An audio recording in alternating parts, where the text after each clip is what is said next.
All right.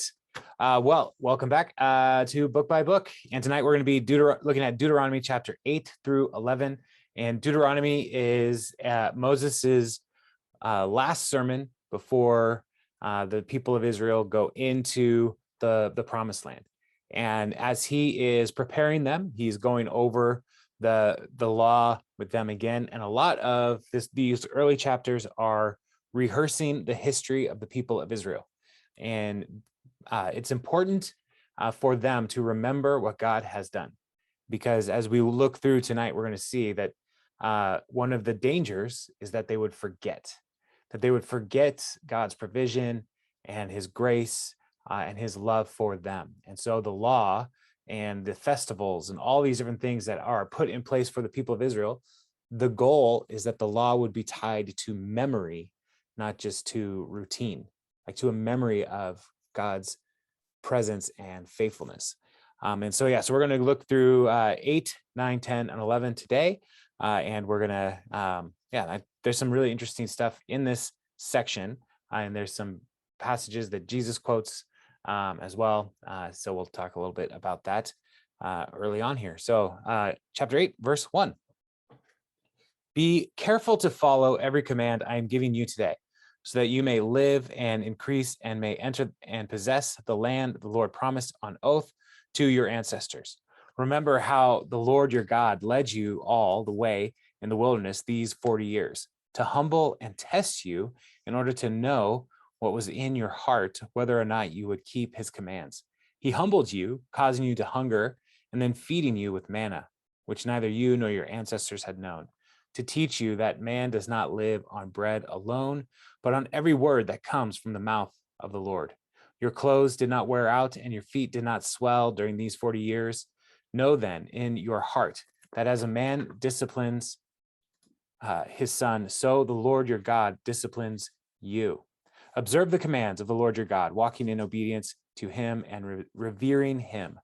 For the Lord your God is bringing you into a good land, a land with brooks, streams, and deep springs gushing out into the valleys and hills, a land with with wheat and barley, vines and figs, pomegranates, olive oil, and honey, a land where bread will not be scarce and you will lack nothing, a land where the rocks are iron and you can dig copper out of the hills. We'll pause here. As we are jumping in, Moses is saying, remember to do the things, to follow these commands, and remember what God has done for the people of Israel. And the folks that he's talking to now are the second generation after the people have been liberated from slavery in Egypt. And so they have seen God's provision firsthand. They didn't necessarily all experience the miraculous rescue from Egypt, but they have seen over the last 40 years how God has been involved in providing for them. And there's a couple interesting things that are highlighted. The first one is the Lord that I want to look at is the Lord humbled them and tested them. And the humbling is in order to help them to see their dependence upon the Lord. And so not to help them to never have the thought that we can do this on our own. But the Lord humbled them. So when they had those moments of hunger and they said, why are we out here? And where's the food? And then the Lord provided for them. And so he humbled them and tested them and then answered the test himself. I will provide for you. And here we have this passage that the Lord gave them manna, which was a whole new thing to them and their ancestors. And he did this not just to feed them, but to teach them that man does not live on bread alone, but on every word that comes from the mouth of the Lord. And this is one of the passages that Jesus quotes in the temptation when the tempter comes to Jesus and says, if you are truly the Son of God, turn these stones into bread. And the Lord says, the man does not live on bread alone, but on every word that comes from the mouth of the Lord. And so here we have this callback that in Jesus's ministry and in this resistance against the tempter, he quotes scripture. He remembers that the way the Lord has provided for the people of Israel.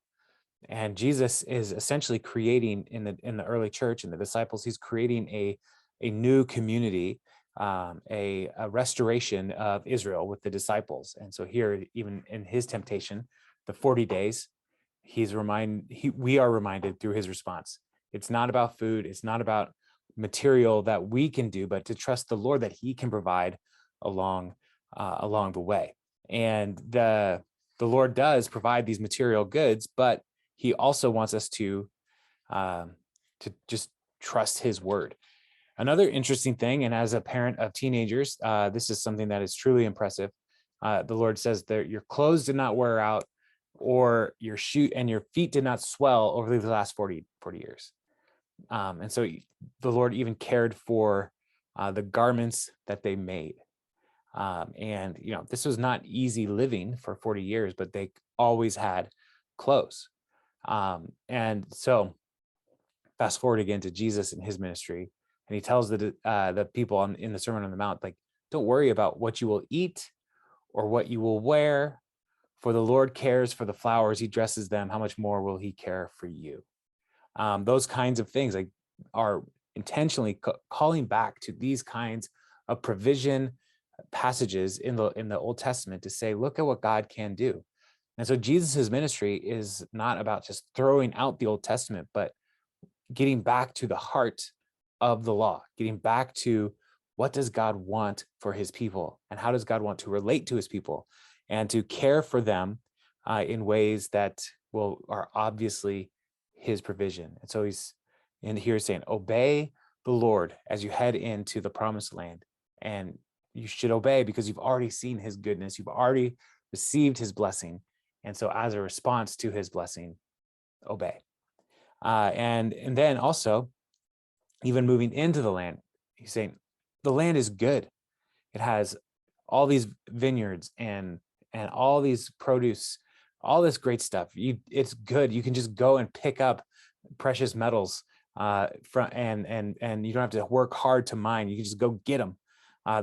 This is how good and abundant the land that the Lord is leading the people to is. And so it's a powerful picture of God's provision in the past to the future of God's provision. And it continues on in verse 10.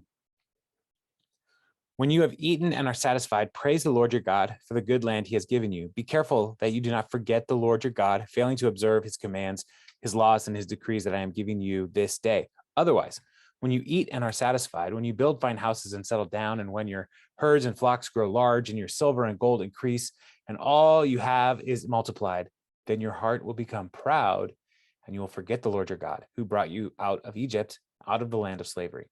He led you through the vast and dreadful wilderness, that thirsty and waterless land, with its venomous snakes and scorpions. He brought you water out of hard rock. He gave you manna to eat in the wilderness, something your ancestors had never known, to humble and test you, so that in the end it might go well with you. You may say to yourself, my power and the strength of my hands have produced this wealth for me. But remember the Lord your God, for it is he who gives you the ability to produce wealth, and so confirms his covenant, which he swore to your ancestors as it is today. If you ever forget that the Lord your God and follow other gods and worship and bow down to them, I testify against you today that you will surely be destroyed, like the nations the Lord destroyed before you. So you will be destroyed for not obeying the Lord. And so this theme of do not forget is back. Like, do not forget all that God has done, because when you move in and you get comfortable, you might think, yeah, things are going pretty good. I'm fine. Or even worse, like, I did this. And one of the great challenges, even in our culture today, is the idea of the self-made person. And the Bible, as we read through scripture, we see over and over again that the Bible just rejects that idea altogether. There are no self-made people. It is God's provision and his provision of the blessings that we have, also the provision of the ability to do work. All of these things come from the Lord. And so he is, and Moses is telling them, like, don't forget all this comes from God. But if you start to think you've got it figured out, the Lord will humble you. the Lord will correct you. And what's worse than thinking they've got it figured out is if they were to misattribute the blessings of the Lord to one of the deities of the Canaanites. And that's what verse 19 is talking about. If you ever forget the Lord and follow other gods, so you forgot what God has done for you, but like Baal here, Baal's pretty great. The Lord promises them to destroy them. And this destruction is a discipline action. Like, you have rejected me, and now I will reject you from the land that I have made for you. And fast forward in the Old Testament, the people, they did this. They rejected God's provision. They forgot his goodness. They followed after other gods, and eventually they were taken out of the land for the exile for about 70 years with the tribe of Judah in Babylon. Before that, the northern tribes were gone. And so we have like these foreshadowing passages in Deuteronomy that are saying, if you do this, this will happen. And it is what happened. And so as Moses is telling them this, like he's saying, the Lord will drive out these other nations before you, but don't think you've got it figured out and you don't need the Lord, because he will do the same to you that he did to those nations. And so there's a strong warning, but the warning starts with the invitation to remember what God has done. And so let's look at chapter 9. Hear, Israel, you are now about to cross the Jordan to go in and dispossess nations greater and stronger than you, with large cities that have walls up to the sky. The people are strong and tall, Anakites. You know about them and have heard it said, who could stand up against the Anakites? But be assured today that the Lord your God is the one who goes across ahead of you like a devouring fire. He will destroy them. He will subdue them before you, and you will drive them out and annihilate them quickly, as the Lord has promised you. After the Lord your God has driven them out before you, do not say to yourself, the Lord has brought me here to take possession of the land because of my righteousness. No, it is on account of the wickedness of these nations that the Lord is going to drive them out before you. It is not because of your righteousness or your integrity that you are going to take possession of their land, but on account of the wickedness of these nations. The Lord your God will drive them out before you to accomplish what he swore to your fathers, to Abraham, Isaac, and Jacob. Understand then that it is not because of your righteousness that the Lord your God is giving you this good land to possess, for you are a stiff-necked people. I love Moses in times like this. It's just like, you're not as cool as you think you are, which is something that everybody needs people in their life to remind them, you're not as cool as you think you are. But before we get too far into that, Moses is saying, you're about to go over into the land. 40 years ago, your ancestors, they were about to go into the land, and they said, the people are too big, their cities are too strong, we can't do it. And that is why they wandered in the wilderness these 40 years, because they lacked the faith to trust that the Lord would fight for them. And so here Moses is saying, we've got another shot here. You have these mega tall people, the Anakites. And as we've talked about in the past, the Anakites, there's some who believe that the Anakites are a descendant of the Nephilim, and the Nephilim could be this supernatural union of some sort between the sons of God and the daughters of men in Genesis 6, and if they became these giants, and so there's a lot of mystery around the Anakites, but they are big, they are strong, and their walls are tall, all the way to the sky, it says here. But the Lord is saying, I'm going first. I'm going ahead of you. I'm going to drive them out, and I'm going to do it quickly.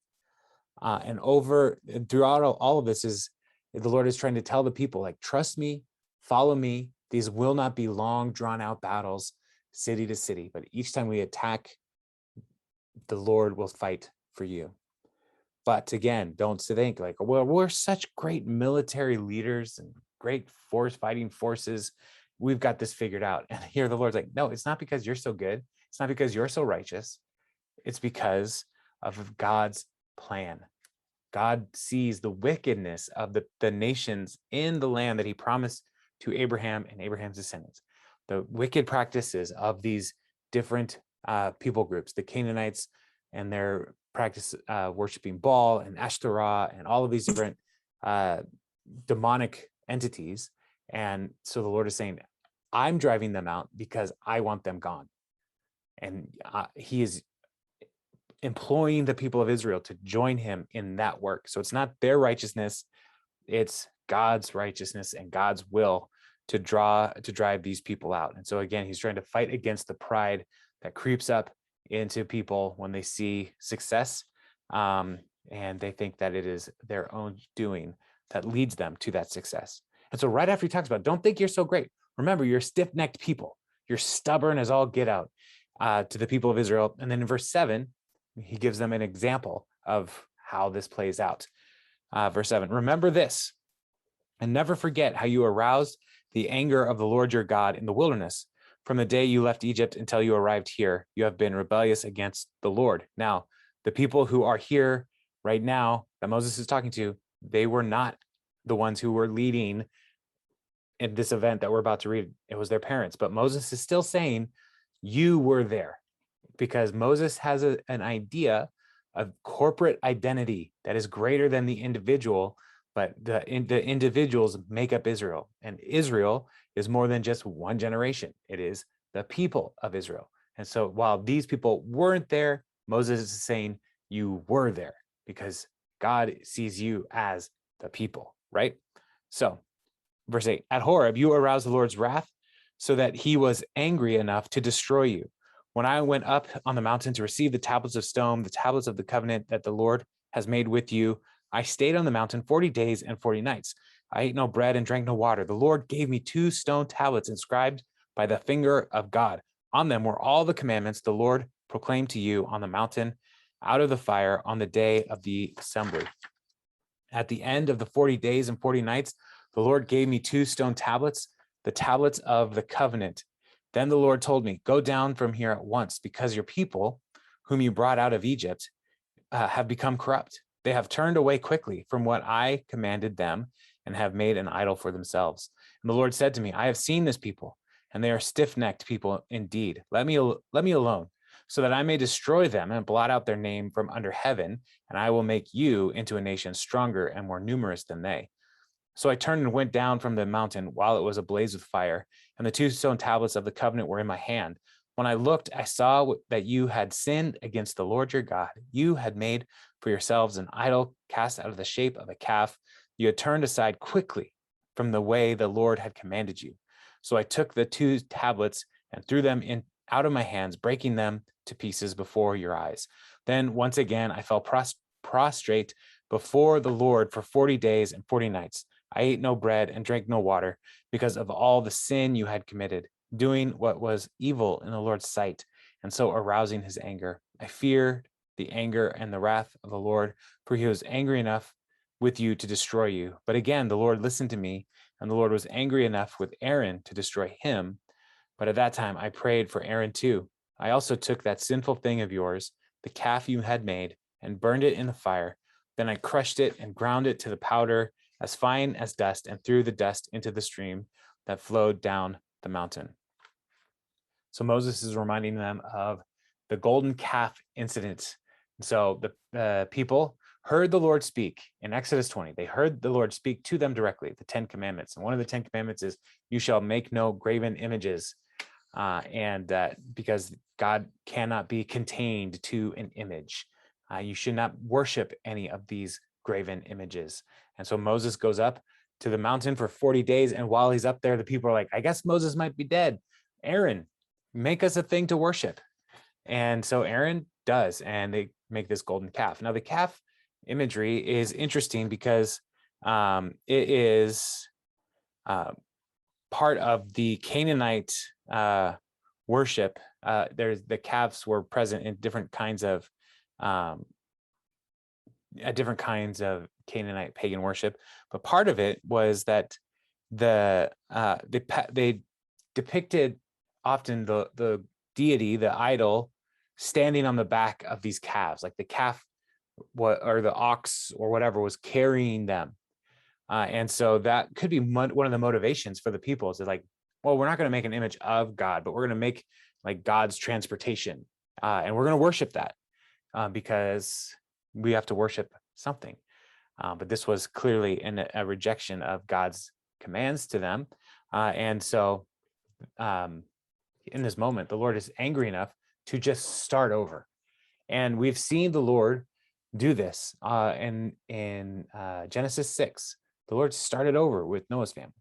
And then in Genesis 12, we see the Lord starting the nation with Abraham. And so here what God is saying is like, let me destroy them, Moses, and I will start a whole new nation with you. But the Lord listened to Moses' prayers to not destroy the people. And instead, he relented. He gave them a invitation to grace, an extension of grace, I should say. But they still suffered for it. There were still some consequences for this.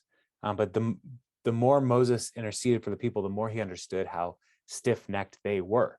And so this is like one of the prime examples of their rebellious ways. But he goes on in verse 22, you also made the Lord angry at Taberah and Massa and at Kibroth Hattaavah. And when the Lord sent you out from Kadesh Barnea, he said, go up and take the possession of the land I've given you. But you rebelled against the command of the Lord your God. You did not trust him or obey him. You have been rebellious against the Lord ever since I have known you. I lay prostrate before the Lord these 40 days and 40 nights because the Lord had said he would destroy you. I prayed to the Lord and said, Sovereign Lord, do not destroy your people, your own inheritance that you have redeemed by your great power and brought out of Egypt with a mighty hand. Remember your servants, Abraham, Isaac, Jacob. Overlook the stubbornness of this people, their wickedness and their sin. Otherwise, the country from which you brought us will say, because the Lord was not able to take them into the land he had promised them, and because he hated them, he brought them out to put them to death in the wilderness. But they are your people, your inheritance, that you brought out by your great power and your outstretched arm. So Moses is reminding them of the ways that they have been stiff-necked, but then also he's saying, so look, you're not that great. You're stiff-necked people, you're rebellious. It's not your righteousness that is leading God to do these things. It's because God made a promise to Abraham, Isaac, and Jacob, and he's holding on to that promise. And so even in Moses' prayer, he calls back to God's promise to the people, their forefathers. And so in his prayer, he is saying, please relent, please save them for your promise to them, but also you defeated Egypt. And if you wipe us all out here, Egypt will say, who is Yahweh? Who is the Lord that we should worry about him? It's because the Lord is weak. It's because he hated these people.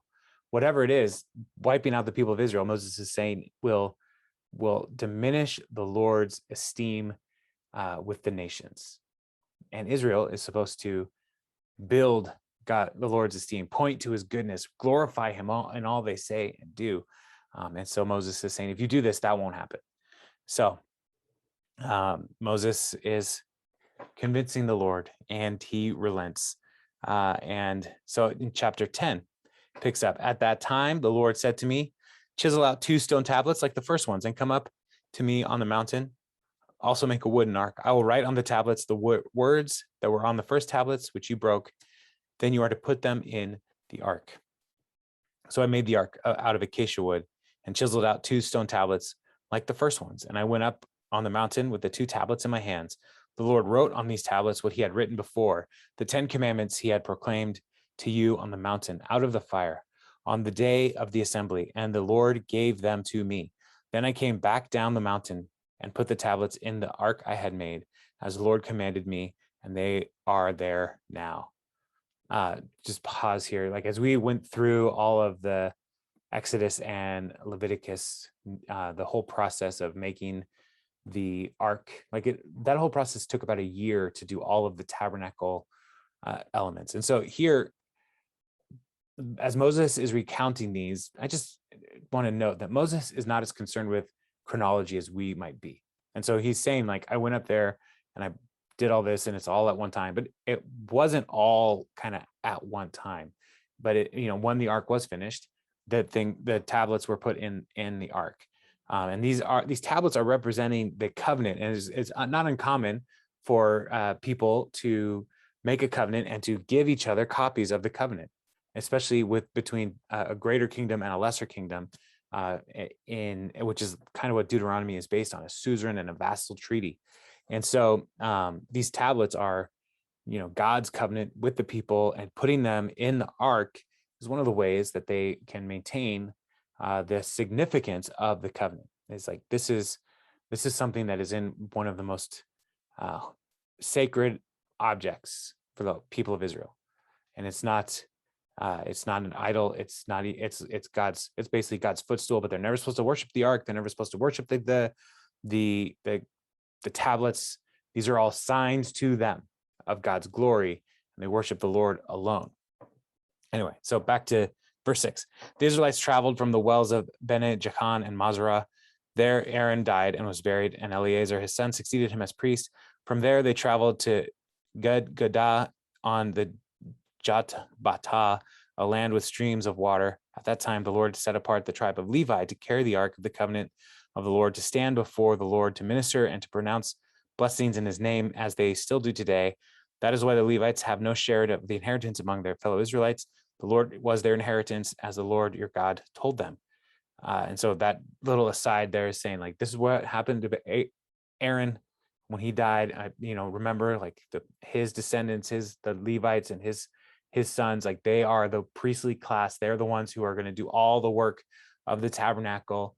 They stand before the Lord. And so even as he's going through the history, that Moses is still telling them, like, remember this, remember this, remember this.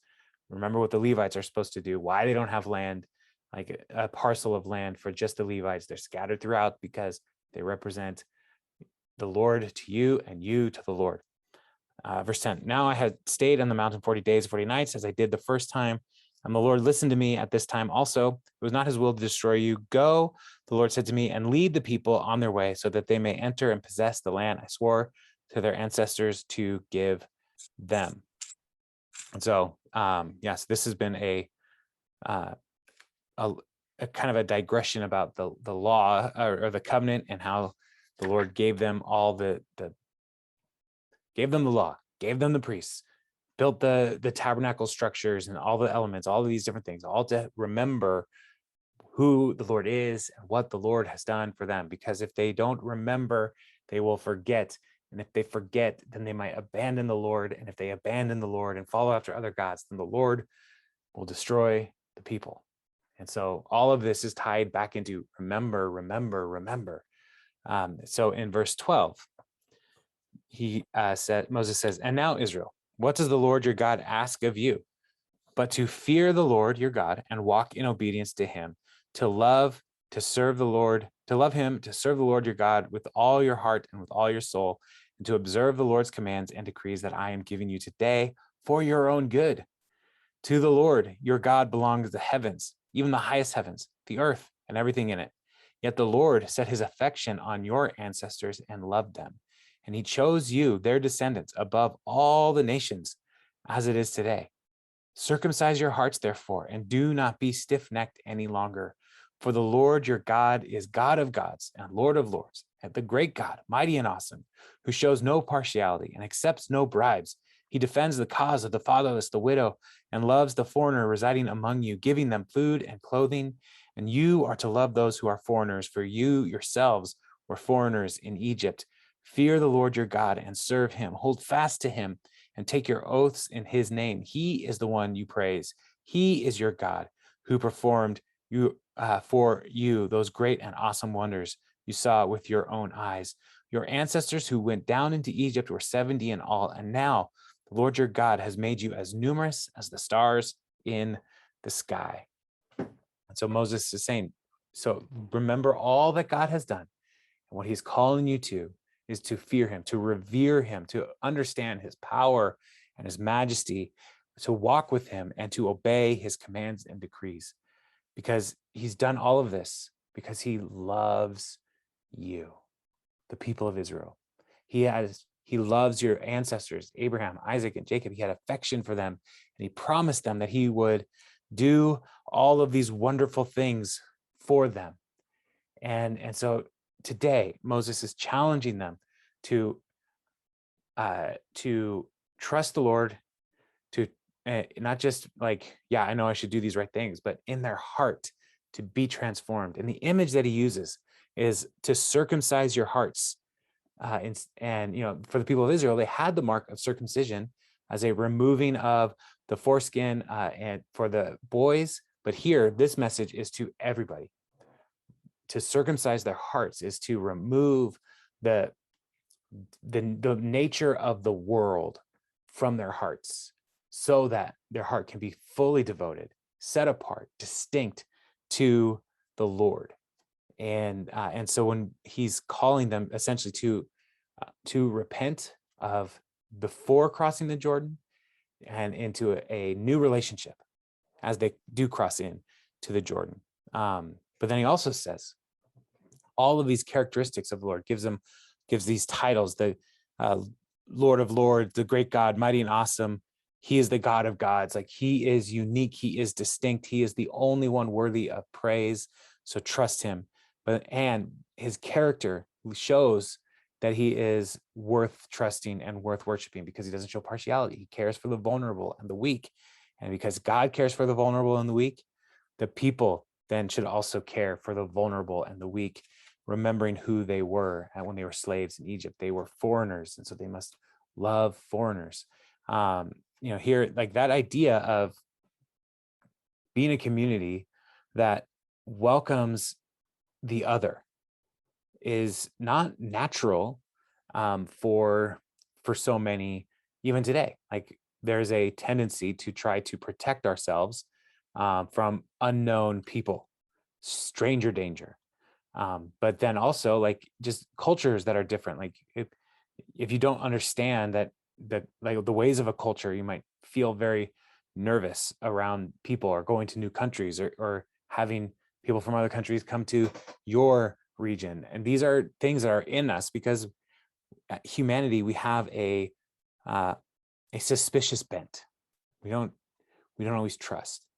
And here the Lord is saying, like, love the other, love the vulnerable, love the fatherless, the widow, the poor, the foreigner, because God loves them. He cares for them as well.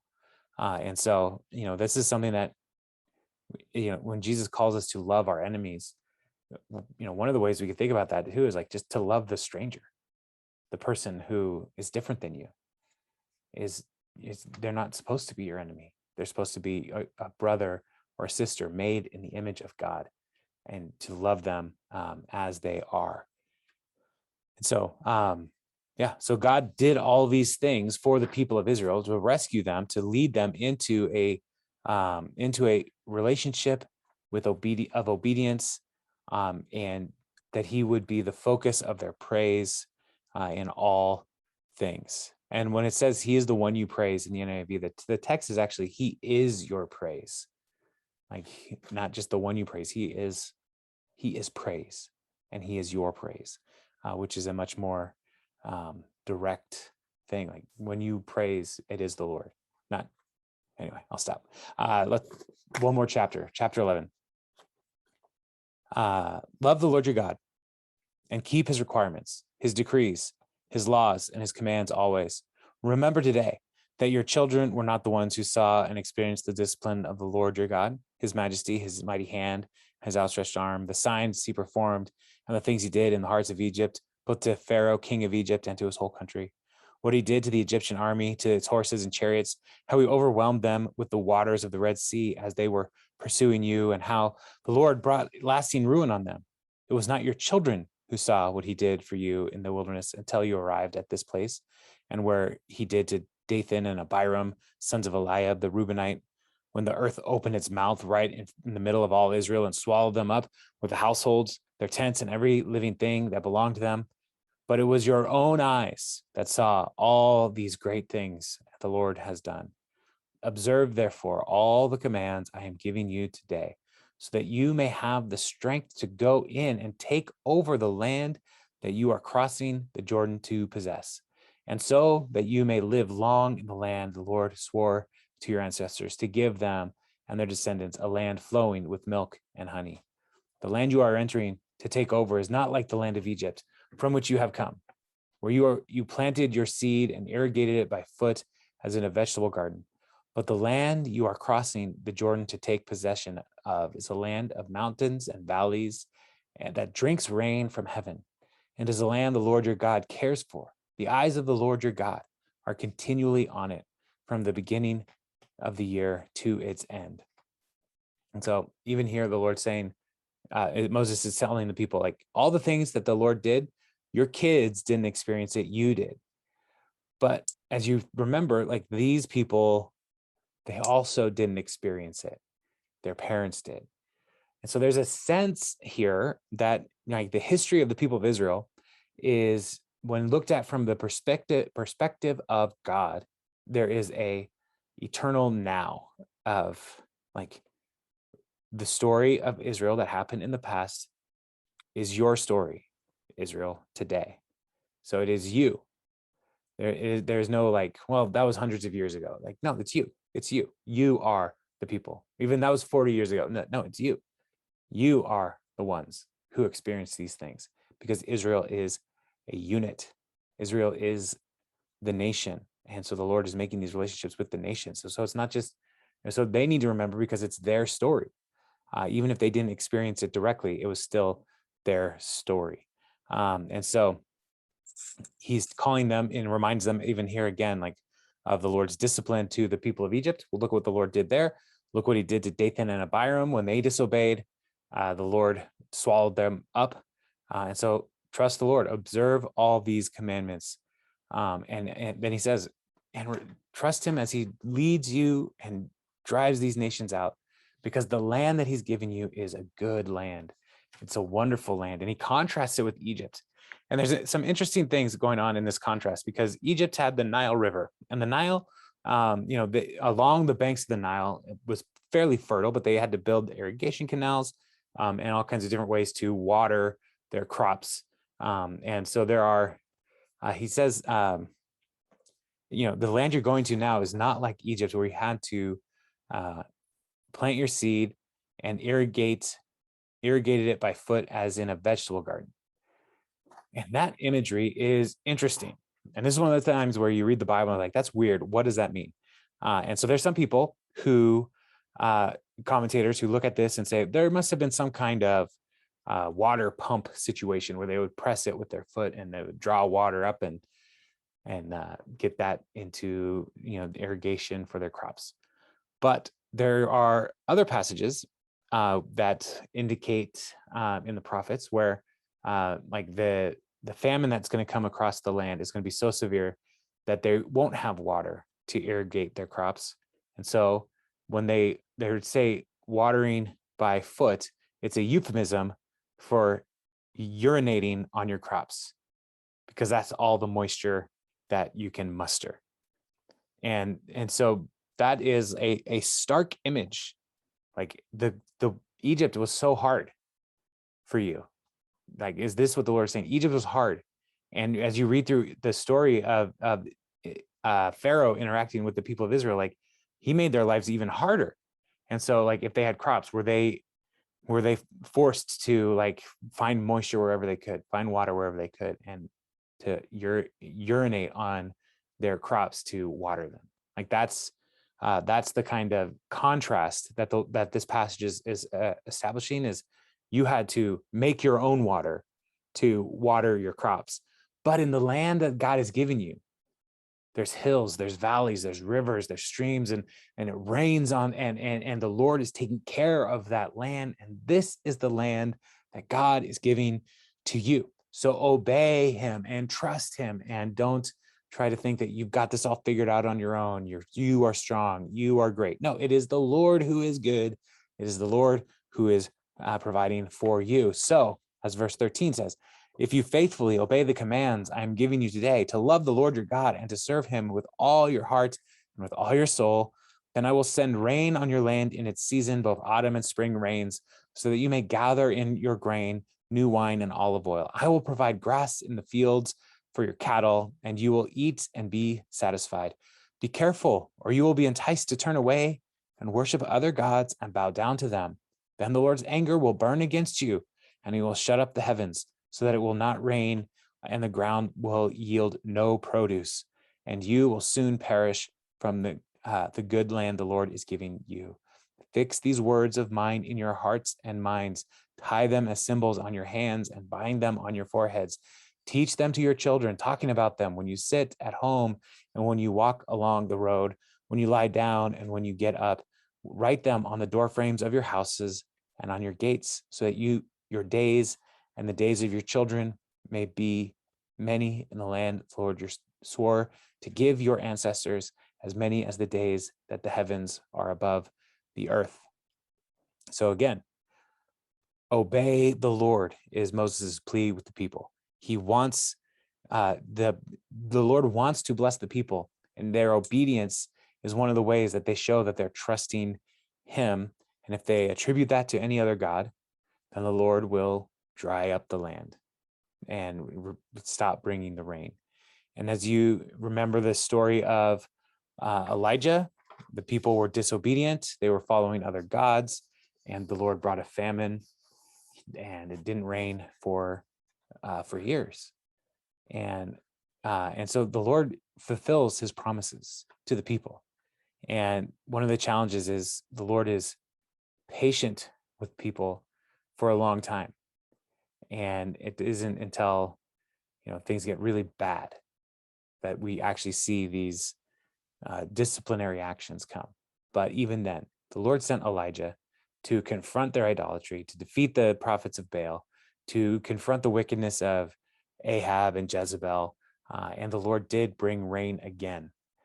And so even when the Lord brings these disciplinary actions, he will relent as the people turn back to him. And so Moses is warning the people, obey the Lord, obey the Lord, obey the Lord. Don't forget all that he has done for you.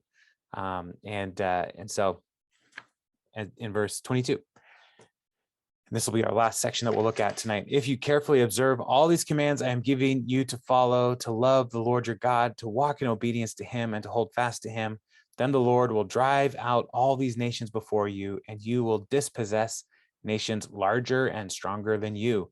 Every place where you set your foot will be yours. Your territory will extend from the desert to Lebanon, and from the Euphrates River to the Mediterranean Sea. No one will be able to stand against you.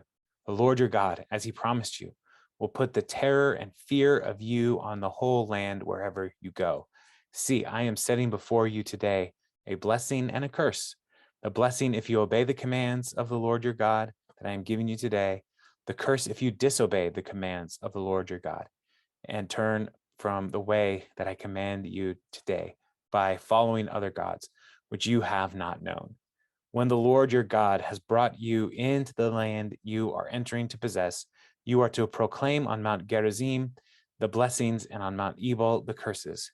As you know, these mountains are across the Jordan, westward toward the setting sun, near the great tree of Moreh, and in the territory of those Canaanites living in the Arabah, in the vicinity of Gilgal. You are about to cross the Jordan to enter and take possession of the land the Lord your God is giving you. When you have taken it over and are living there, be sure that you obey all the decrees and laws I am setting before you today. So Moses is saying, obey the Lord. He will drive out nations before you. They're going to be bigger and stronger, but your God is bigger and stronger than them and their gods. And so trust him and see how he brings the victory again and again and again. And then Moses says, when you get in, right now, I'm giving you a list of blessings and curses. When you get in, when you take the land, you need to go to Mount Gerizim and Mount Ebal and read these blessings and curses and choose to trust the Lord, choose to obey. And, these two mountains, people have all kinds of reasons that maybe these two mountains, one was barren and that was the curses, and one was fruitful and that was the blessings. But the key hint here for why here, it's kind of middle of the land that the Lord is promising, but it's by the tree of Moreh. And that is where the Lord made the first covenant with Abraham. all the way back in Genesis, the Lord met with Abraham there in the land. And that's where he said, this is the land I'm giving to your descendants. And so the people who are, 70 when they went to Egypt, and now they're a multitude about to take the land. The Lord is saying, like, go to this place where I met with Abraham and recite the covenant. Abraham longed for the day when his descendants would fill this land, and that's the day. And so this is a significant place, not because of the geography of the mountains, but because of the tree that is there. That is where the Lord met with Abraham. And so the Lord keeps his promises. His timing is different than our timing, but all throughout this passage, it's remember what the Lord has done. He's promised to do this. Don't forget. Don't turn away. If you turn away, curses will come upon you. But if you trust and obey, there will be wonderful things that God will continue to do, because he's already been doing wonderful things for the people of Israel. So Deuteronomy 8 through 11. Any thoughts or questions as we wrap up this section of scripture? So Moses wrote all this down on scrolls, all that we're reading today, right? Yeah. I mean, yes, possibly. Yeah, it was written down. There are some things that are there are some evidences of maybe some later editorial work like that, like to bring a little bit more clarification at different points that throughout Deuteronomy. So like in Deuteronomy, we're going to read about Moses's death, but like he didn't write that. So those kinds of things Right. are in there. So when you say Moses wrote all these things down, I have great confidence that Moses wrote the vast majority of this down. But I can't say 100%, like every word was penned by Moses. So I just want to caveat that. The ones we're reading today. Yeah. I mean, Moses wrote these, yeah. So why They do you could go ask, they could go read them. I don't know. Only the priest could read, right? I don't know how many people could read, but literacy is a great blessing of our age, but it isn't necessarily the same for people back then. But they probably could remember a lot better than we can, and so there was a oral tradition that people would have been able to like hear and repeat things. And even in the passages, one of the challenges I have with reading these passages out loud is how repetitive they are, because as I'm reading through the text, there are lines that look exactly the same as the line I just read, and I get lost. I'm like, did I just say this? But that repetitive nature is there to help people remember as they are hearing it, to be able to say like, the Lord your God did this, the Lord your God did this, the Lord your God did this, like, and to like tie it all together in their memory. So yeah, so whether or not they could read it, they probably would remember it a lot better than us. So yeah, long roundabout way of Bible nerding. So yeah, any other thoughts or questions, observations? I got a question on that one. You Yeah. know how you were just talking about how they have oral traditions where they carry down the stories. The Mhm. fact that he has to reiterate it almost sounds like they didn't. I'm sorry, I didn't hear part of what you said. Say that again. Well, I'm saying, you just talked about that Israelites usually carried down stories orally. Mm-hmm. And the fact that he reiterates a lot of that kind of sounds like maybe they didn't, remember what your forefathers did. It's like, I thought they always handed those stories down generation to generation to generation. Yeah, well, they did. And so this book is Moses giving them one last time before he goes. So like they would have known the stories, but Moses is reinforcing the importance of remembering the stories. So it's not to say like they couldn't do the memory work of the oral tradition, but he's saying like, remember these stories because they tie to why we're obedient to the Lord. And so it doesn't like refute the oral tradition for the people as much as Moses is just saying like, it's really, really, really, really, really important for you to remember this. So that's the emphasis that Moses is making here. I just was going to say, I wonder if the newer generations, there was no, it was kind of, the story was carried down, but the lackluster was gone, the amazement from it. Maybe, yeah, that might be part of it. So like it's this evening at neighborhood table, one of the people who's serving, he's like 14 years old, and he was saying something about cassette tapes actually. And then he said like vinyl is not as good, and I was offended by that because vinyl's awesome. Like records sound amazing, and so there's like a generational superiority that can develop over time, and that's one of the reasons why Moses is saying like, hey, you're gonna get in there and the land's gonna be treating you real good. Don't forget what God did, that it wasn't your goodness that did this. Don't forget that Spotify hasn't always been a thing, and you couldn't always have all the albums for $14 a month, right? Like, don't forget. And these kinds of things, like where we, as time goes on, even now, generations look back on the past and say, how could they be so backwards? How could they be so wrong on so many things, in American history even. And we have to remember, like, we're not better than them. We're just in a different time than them.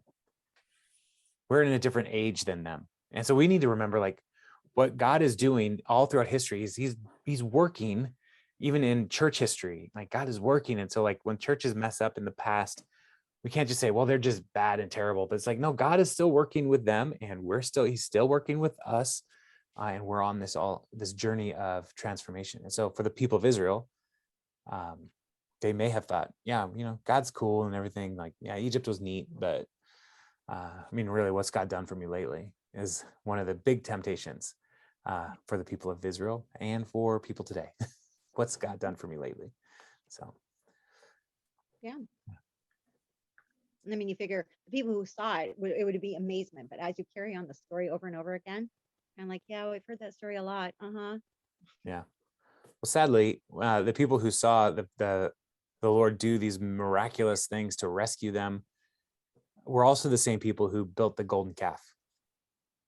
Like that's like a few weeks from the events, right? So it does not take long for us to forget God's goodness. So, one of the things, like, this last several months, I've been meeting with more pastors, just because, we're all getting out, and, it's been a year and a half of fewer face-to-face meetings, and now things are opening up and it's easier to meet with people. And one of the things that almost every meeting I have with their pastors, like, what have you learned over the last year and a half? What has COVID taught you? And how has the Lord sustained you through this very difficult season? And my prayer is, I never want to go through a global pandemic again. It's not fun. It's hard, but I do pray that we don't forget the ways that God has been teaching us to depend on him more and more. Yeah, but we will forget if we don't remember, if we don't go back to the stories, if we don't rehearse God's goodness, we'll forget. So remember today what the Lord has done. Is it kind of like that saying, those who do not know history are doomed to repeat it kind of scenario? Mm-hmm. Yeah. Yeah. And I really hope we don't repeat this whole COVID thing again in my lifetime or ever. Please help us, people. So, yeah. Any other thoughts or observations from this passage? I just thought it was really cool that I love the way that God kind of foreshadows and repeats. And so the place where he's asking them to proclaim the blessings and the curses is the same place where the original covenant was given. Like that, Yeah. that kind of stuff. Just like I get, like, yeah, I really geek out about that kind of stuff. So Yeah. Well, it's significant, and yeah, tradition goes on to say like that's close to where they built the temple. You know, like that. This is like these kinds of places are significant, and these kinds of moments are important to the people to remember. And so seeing the Lord do these kinds of work is, and seeing how they fit together, it's very significant. And when we read the Bible too fast, when we read it disjointed from itself, we miss this stuff. So, but God is very intentional throughout the scriptures. He's not doing anything by accident. So It's kind of like he brought it back full circle where they started, full circle back. yeah. well, Well, that's the story of the gospel, is reconciliation. We're always going back to, he's drawing us back to him. So yeah. And from perfect relationship with the Lord in the garden to uninhibited relationship with the Lord in the new heavens and new earth, like in the new Jerusalem in Revelation. Like God's desire is to have that kind of relationship with his people. And he made it so. He made it possible. And so, yeah. There's a book that I read years ago. I don't know if I kept it. It wasn't super good. But it's called From Garden to City. And it was looking at the arc of the story of the Bible, and God's development of culture throughout is what the book was about. But it was an interesting perspective to say, like, all of these things that God is doing along the way are getting to this point where, like, the new Jerusalem, it just makes sense, like, that God would do that because he's been building us this way for all this time. So yeah, but there's all kinds of stuff like that. I mean, it's any still other amazing to think the God who created everything around us loves us so intensely, and most people just don't even have a clue that he loves us so desperately much. Yeah.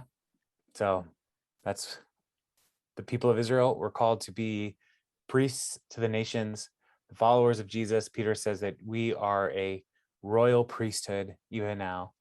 And so part of the priest's job is to proclaim the love of God to the people, to show them the value and the wonder of trusting the Lord, like that he is good and he is worth it.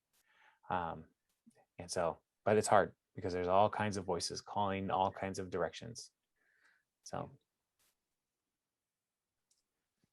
yeah. All right. Any other thoughts or observations from 8 through 11?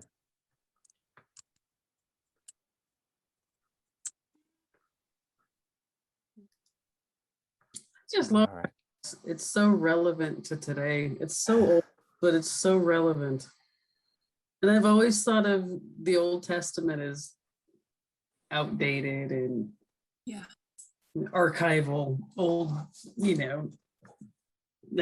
sea scroll kind of thing. But I'm reading this and I'm reading this is the amplified version in 1019. Show your love for the stranger. I mean, how applicable is that in today's life? Yeah. It's just crazy how it just doesn't age, or it ages so well. Yeah. Well, it's timeless. Yeah. So yeah, when I read these Old Testament passages where the Lord is holding up the cause of the vulnerable, the marginalized, the fatherless, the widow, the poor, and the foreigner among you. And I look at our country in particular. Now, America is not Israel. Okay. And so God's conversation with America is going to be different than God's conversation with Israel, like on the national conversation. But as a person who trusts the Lord, like, I look at the motivations of our culture, and we're so far from God's motivations. and even like in churches that are, focus more on my prosperity instead of the well-being of my neighbor.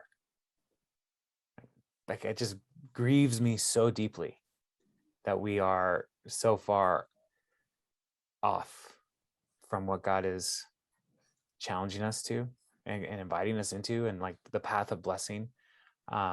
It's heartbreaking. So like as an individual, then it's like, how can I be better? Like, how can I display God's love to the poor and the vulnerable in a more tangible way, knowing that it is not my works, it's not my righteousness that saves me, but it is the righteousness of God that transforms us from the inside out. And so that should be displayed in the world around us. And so, so these passages, like the years and years ago, in 2015, so not 6 years ago, I guess, they were preparing for the election season, because every year is a preparation for an election, it seems like. And, there was a massive surge of Syrian refugees all over the world. And, our own government was trying to figure out what to do with this. And it just grieved me to see how churches and Christians saying we should not welcome any of these refugees here. Like, why? Why? And the Christians, we cannot like just say like, no refugees, because it's just undoing a whole bunch of what the Bible we just read. Care for the foreigner, they're refugees. And I couldn't abide it. So it really grieved me. So, but anyway, that's a whole nother. Did it have something to do with them being Muslim? It had everything to do with them being Muslim. So, but the Lord here in these commands to care for these refugees. He doesn't call out Muslims, except Muslims. Yeah, he's not calling out their religion. He's calling out their hard place of their life. Like, they're desperate. And so, I love that God never says except. He never says except this group or except that group. Love everybody except that one. There's none of that. That's our interpretation. Well, there's one. There's Jacob have I loved, Esau have I hated. Like, there's that. Okay. So there's when we start working in absolutes, that's the path of the Sith, Megan. So, but there's things like what even the Canaanites here, like the Canaanites in the land, God is saying, drive them out. They are wicked. They are abhorrent. They are not good, right? Their wickedness is corrupting the land that God promised to Abraham. So there is a drive them out. But after the Lord, they have established themselves, the people of Israel are supposed to be this light to the nations, where foreigners, where refugees are like, that's where hope is. And like for followers of Jesus today, like, we should still be a people who people would look at and say, that's where hope is. And I'm looking for hope. And more than anybody's religion or identities in this world, like, will Christians be known as people of hope? Because what else do we have? What else do we have? And I feel, in my experience, there are plenty of Christians who are not known as hopeful people. So we're not attractive to the desperate and the marginalized. Should it be Christians be known by their love Yes. as well as hope? Yeah. Faith, hope, and love. These are the greatest. And the greatest of these is love. So, yeah. And how Jesus' command to the disciples to love one another, that is a real hard one too, because they outsiders will know you are my disciples by how you love one another. Mm-hmm. And so the community of love, is one of the dramatic changes that the church needs more of. We need more love. I'm getting all mushy and soft in my old age. So, but yeah, I mean, You're not wrong. So thank you. All right, can you guys hear that? Youth group's over, so Gotta go. The pastor's gotta go. they're destroying something upstairs, so I don't know what's going on. Wow. All right, I bet it's my daughter saying, I bet my dad's really annoyed right now. So all right, so I'll see you all later. Okay, thanks, Jason. Bye. Thanks for a good Thank you, first time. Jason. Yeah, good to see you. Bye, guys. Good to see you too.